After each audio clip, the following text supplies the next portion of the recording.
بسم اللہ الرحمن الرحیم۔ السلام علیکم ورحمۃ اللہ وبرکاتہ۔ بسم اللہ الرحمن الرحیم، نحمده ونصلی علی رسوله الکریم، اما بعد، اعوذ باللہ من الشیطان الرجیم، فلعلک باخع نفسک علی آثارهم ان لم يؤمنوا بهذا الحدیث اسفا۔ صدق اللہ العظیم۔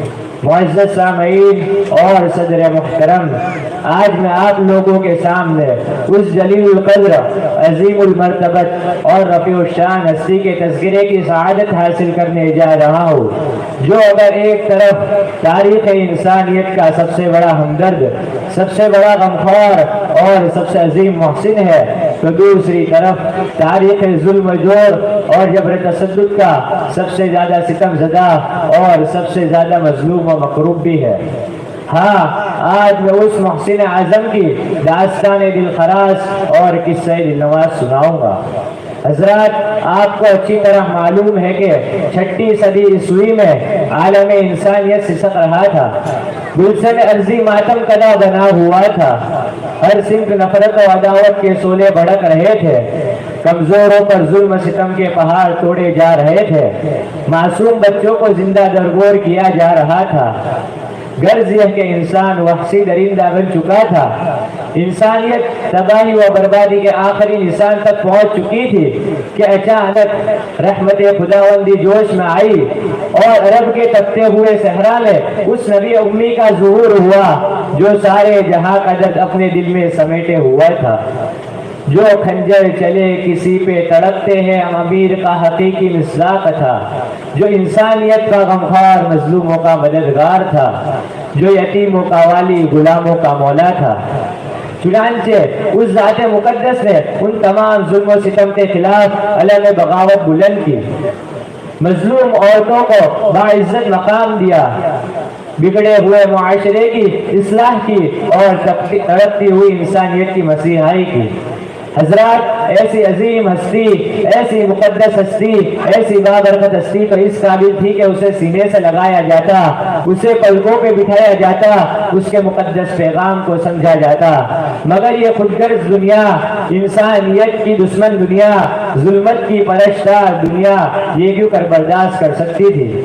چنانچہ چرخ نیلیفام اس بات پر شاہد و عادل ہے کہ جب وہ عالم کا مسیحا، انسانیت کا غمخوار، مظلوموں کا مددگار، غلاموں کا مولا اس جہان رنگ بو میں جلوہ گر ہوا، اسی دم ظلم و جور اور جبر تشدد کی آندیاں چلنے لگی،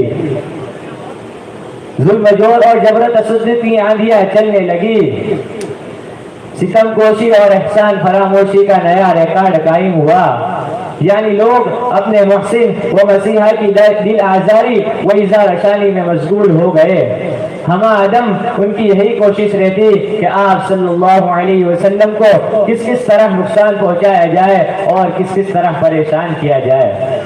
حضرات، اگر آج مجھ سے سوال کیا جائے کہ بتاؤ تاریخ انسانیت کا سب سے بڑا غمخوار اور سب سے بڑا ہمدرد کون تھا، کس نے انسانیت کو حیات نو بخشی تھی، تو میں کہوں گا وہ حضور اکرم، نبی اکرم، شفیع اعظم، رحمت عالم صلی اللہ علیہ وسلم ہے۔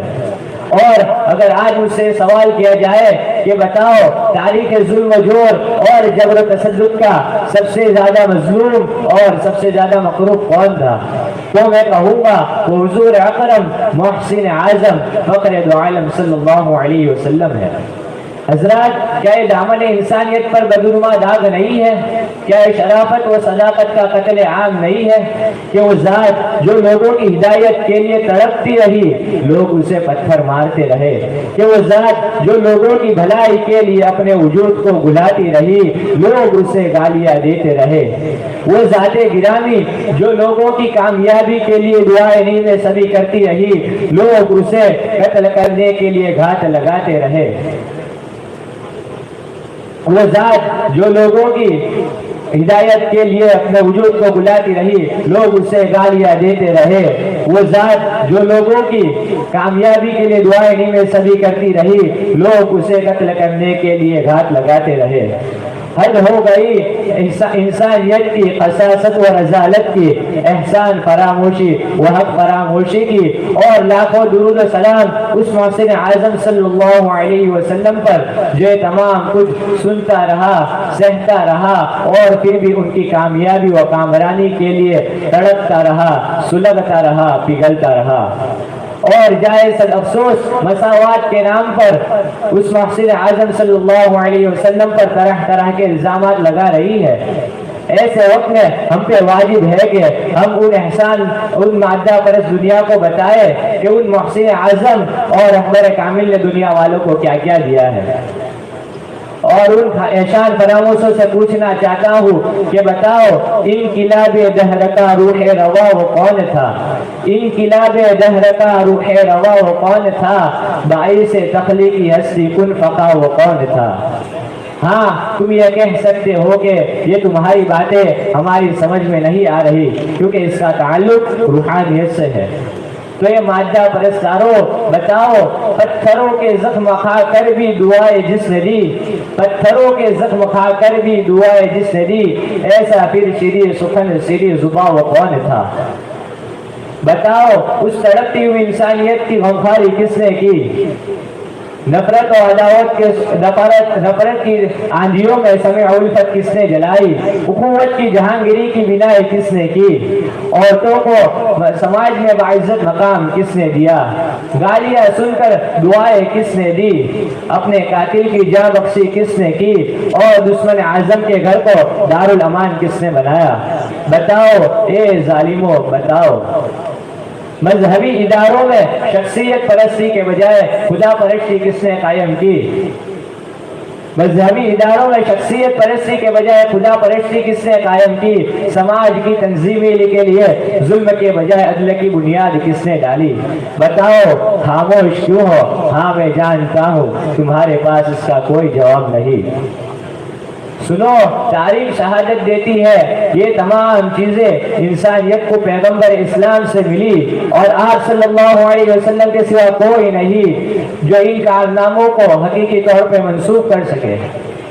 اے لوگوں، مجھے یقین کامل ہے جب تعصب کی آندھیوں کا زور ٹوٹے گا، بغض و عداوت کے شعلے ٹھنڈے ہوگے، جب انسانیت کو اپنے محسن کی تلاش ہوگی تو اسے اسلام کی صداقت اور حقانیت تسلیم کرنی ہوگی، اور اس محسن اعظم صلی اللہ علیہ وسلم کی خدمت اقدس میں گلہر عقیدت پیش کرنی ہوگی، اور آپ صلی اللہ علیہ وسلم کے ذات بابرکت میں درود و سلام کی ڈالیاں نچھوڑ کرنی ہوگی، اور کم از کم اتنا تو کہنا ہی ہوگا، ہو لاکھوں سلام اس آقا پر، ہو لاکھوں سلام اس آقا پر، دل لاکھوں جس نے جوڑ دیے، دنیا کو دیا پیغام سکون، دنیا کو دیا پیغام سکون، انسانوں کے رخ موڑ دیے صلی اللہ علیہ وسلم۔